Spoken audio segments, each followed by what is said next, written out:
Здраво на сите! Здраво на сите мои Facebook приятели и сите кои ќе го гледат ова видео. Некои ме знаат, некои не ме знаат. Еве да се представам. Јас сум Ѓорги Марковиќ, специјалист по подологија. Што е тоа подологија накратко за оние кои не знаат? Подологија е гранка од медицината, наука за нозе, и е тесно поврзана со ортопедијата, ендокринологијата, диабетологијата и васкуларната хирургија. Значи сето тоа е поврзано во подологија. Но за тоа ќе разговараме во некое наредно видео. Ќе објаснам малку повеќе. Инаку 25 години се занимавам со оваа работа, значи со стапалата и читање на нервите. Сега сакам да ви представам еден наш производ, изработен од мене, создаден, уникатен производ. Тоа се ортопедските влошки Маратон. Еве, овие се овде. Овие се направени за пациент. Кој ќе ги зема, кој ќе дојде ќе му ги дадеме. Сега ќе кажете, ортопедски влошки секаде има, секаде се продава, тоа не е непознато, тоа не е измислено од тебе. Но пошто се различни овие влошки од сите други, бидејќи пошто се толку уникатни, ги изработуваме исто така и анатомски по број, но и ортопедски по мерка, нели? Тоа не е примерна дејност. Овие влошки се создадени од повеќе воздушни комори, сега не се гледа, тоа е внатре, воздушни комори и микровоздушни комори. Сега, што е разликата? Овие влошки действуваат на принцип на акупресура, односно само масажа, со тежината на своето тело, под притисок на стапалата. Овие влошки се полнат со воздух и ги масираат стапалата, односно ги стимулираат нервните завршетоци од нашето тело кои слегуваат доле во стапалата. Нервните завршетоци од цело наше тело, од главата доле до стапалата, значи слегуваат во табаните, во темелот на стапалата. Сега, многу е интересно тоа. Јас обично давам еден пример, го споредувам нашето тело како една зграда. Секоја зграда или куќа има темел. Сега, кога темелот не е прав, тони, така и зградата се искривува на едната или на другата страна. И ѕидовите на таа зграда почнуваат да пукат,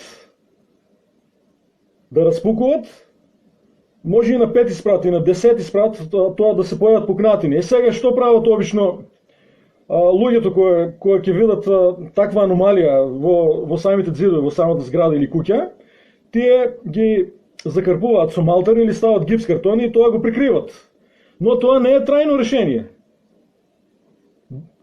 Како што ќе тони темелот, така и повторно ќе се појави тој проблем, пукнатини повторно ќе има.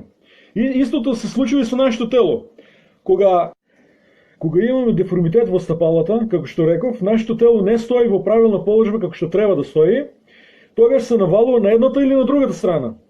А бидејќи сите нерви од нашето тело, од темето на главата, слегуваат до доле до табаните,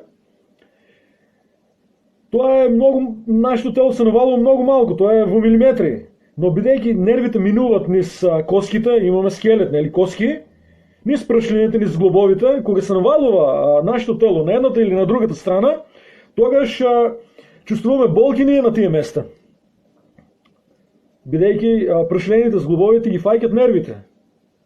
Сега многу е важно да знаете дека ако имате вакви болки, сега не зборуваме за болки те фатило денеска да те боли половина, значи или те боли колено и дека ти сега имаш некој голем проблем. Тоа не е, зборуваме за болки кои траат со години, значи 1 година, 2, 10, 15, 20, има луѓе кои нон-стоп имат континуирани болки. Многу е важно дека тие болки 90% се надворешни механички, не е внатрешна болест, исто како темелот на една зграда. Додека од доле темелот не го исправиме, секогаш ќе има болки. Џабе пиете таблети, диклофени, волтарени.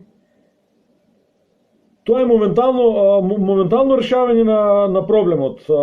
Додека е дејството на лекот, на таблетата, го санираш ти проблем, не те боли. Од кога ќе помине дејството, тогаш почнуваат повторно болките, а деформитетот доле во стапалото, бидејќи ногата, самото стапало има 26 коски, 33 зглоба, мрежа од коски, тој се шири и се повеќе се шири и секогаш одново и одново има се поголеми и поголеми болки. И не знаеш што ти е. А плюс тоа овие таблети, зборувам за хемијски таблети, не за таблети кои се на природна база. Хемијски таблети носат јаглерот, го закиселуваат нашиот организам, лошо е за црниот дроб и тоа многу влијае на коските. За тоа ќе зборувам во некој народно видео.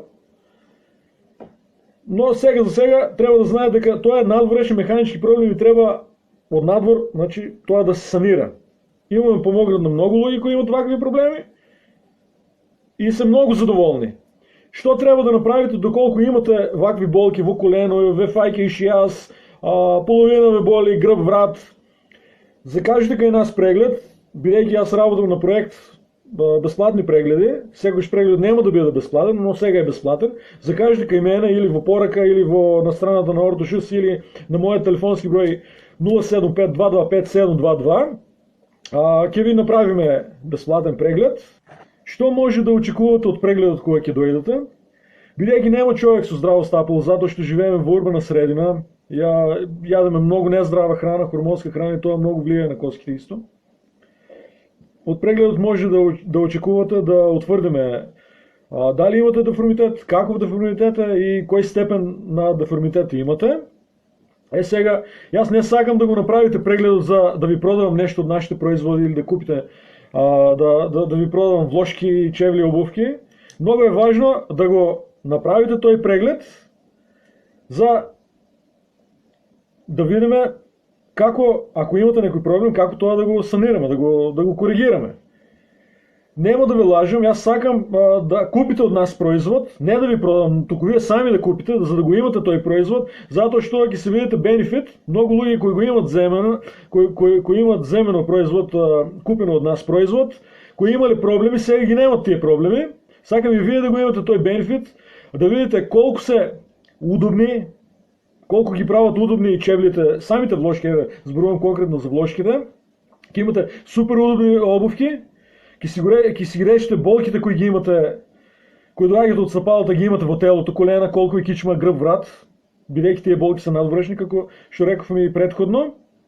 И ќе си кажете како тоа не го знаев јас пред една година, 2 години, пред 10 години, бидејќи има луѓе кои имат проблеми и 10 години. Пијат таблети по шема, диклофени, волтарени, такви работи. Овие апчиња, овие таблети се исто така многу лоши, зборувам за хемијски таблети, бидејќи не зборувам за природни таблети, зборувам за хемијски таблети, бидејќи тие го прават организмот, киселост носат во организмот, го оптеретват црниот дроб, носат киселост и тоа многу влијае врз нежноста на коските, врз оштетување на самите коски. Тоа е многу важно да го знаете. Сега, влошките треба да ги има, вакви влошки треба да има во сите чевли. Ама тоа не е изводливо. Производителите на чевли прво не е изводливо тоа како да го направат, нема да ве чекат за да дојдат да ви земат мерка да ви направат влошки или чевли, бидејќи еве да спомнеме како пример овие помалите производители фабрики прават дневно по 200-300 пара чевли на ден, а овие по-големите по 1000, 2, 3, 5000 пара чевли. И на самиот производител тоа не му е исплатливо да права еден пар влошки 3 дена или еден пар чевли 4-7 дена, 3 месеци, може би некој, зависи како деформитет имаш, 6 месеци. Тој тогаш губи пари. И втора работа, зошто ги нема ваквите влошки по мерка во сите чевли? Затоа што нема стручен кадар. Нема стручен кадар затоа што, иако овие ортопедски чевли и ортопедски влошки се во делот на чевларство, тоа е еден посебен занает, треба да ја познаваш анатомијата на стапалото, тоа е посебна школа. Важно е исто така да знаете дека се што не е по мерка, не е ортопедско. Зошто тоа го велам? Не е ни законски, значи, да се рекламира нешто кога продаваш готов производ, кога некој гледам на интернет, еве сега се рекламират спонзорирано ортопедски обувки, ортопедски чевли. Прво тоа не е законски, а законот е направен по пракса. Ќе ви кажем и зошто. Не е законски да се рекламира нешто што не е по мерка, готов производ како ортопедско. Бидејќи се што е ортопедско треба да биде по мерка. Првата работа е таа, кога ќе одите некој, кога ќе ви продава нешто ортопедско, кога ќе ви рече нешто ортопедско, тоа секогаш да знаете дека не е ортопедско. Тоа е анатомска обувка. Или анатомска влошка, кога е готов производ. Бидејќи производителот не знае каква нога имате вие. И двете нози не се исти. На еден човек и двете нози се различни. И откаде знае тој дека ти ќе одиш во тој и тој дуќан ќе ги купиш баш тие обувки, да не е видовит? Тоа не може така. Значи, кога некој ви продава, значи, како ортопедско, тоа е анатомско. Не значи дека овие обувки се лоши, дека не ги биват. Тие се убави обувки, удобни се исто така, но разликата од ортопедско до анатомско е тоа што анатомските обувки не го спречуваат ширењето на деформитетот. Може да бидат удобни, ама деформитетот ќе се шири и подоцна ќе имате поголем проблем. Затоа, кога имате некој ваков проблем, да ве болат колена, стапала, отоци, значи иши јас, како што е познато во народот, половина, во делот на половините, грбот, вратот, тоа за да ти помага, треба да биде по мерка изработено ортопедско. Затоа, после луѓето викат, јас купив ортопедско, не ми помага. Затоа што не е ортопедско. Тоа е разликата. Сега, и тоа е многу важно. Кога некој изработува по мерка ортопедско, ортопедското треба да биде удобно, да ти помага, како што реков сега пред малку, да ти го реши проблемот. А не како што викат некои, купив ортопедско, ама не можам да ги облечам.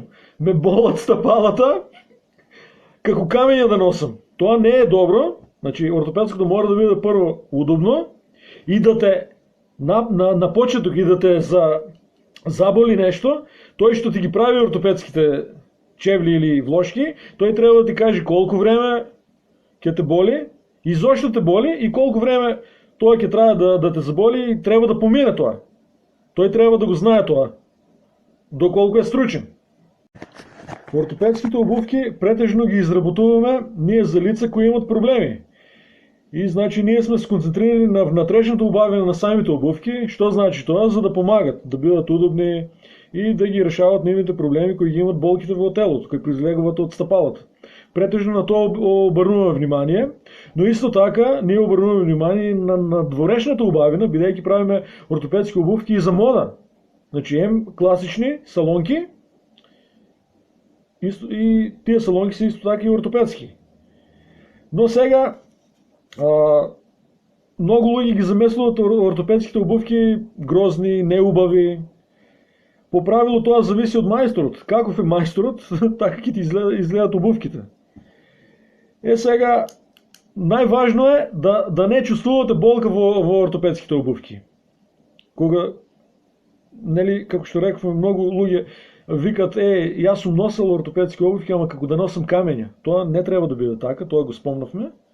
И на тоа исто така добар мајстор, значи има мајстори и мајстори. Добар мајстор ќе гледа, значи, на надворешната убавина, да бидат убави обувките и да бидат удобни, да помагат за потребата кој го има пациентот. Човекот кој има таква потреба, таква обувка да му изработиш, да биде задоволен. И тоа треба тој да го каже, не да се рекламираме, да викаме колку се убави. За нас е успех кога некој ќе зема нешто, кога ќе купи нешто од нас и кога ќе каже, многу сум задоволен, стварно, како што рече, така е. Тоа е многу важно, да внимавате на тие работи. Сега може би нешто и испуштив, секако за оваа тема имам многу да се зборувам, ќе правам уште видео, ќе снимам за тоа.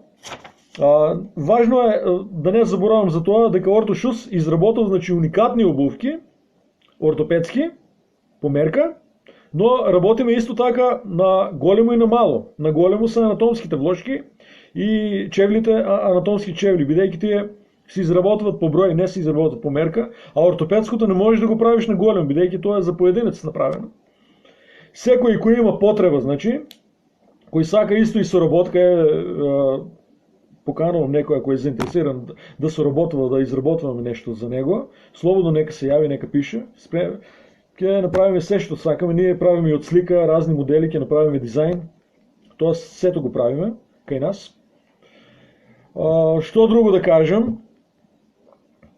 Може да ме прашате исто така во коментар јавно или во порака, ако имате некој проблем, или да се јавите на телефонските броеви 078 660 632 и 075 225 722.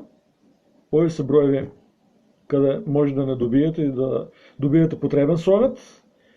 Може да пишете и на Facebook, и на моята страна, и на страната на Ортошус. Се гледаме во некоја наредна прилика. Поздрав!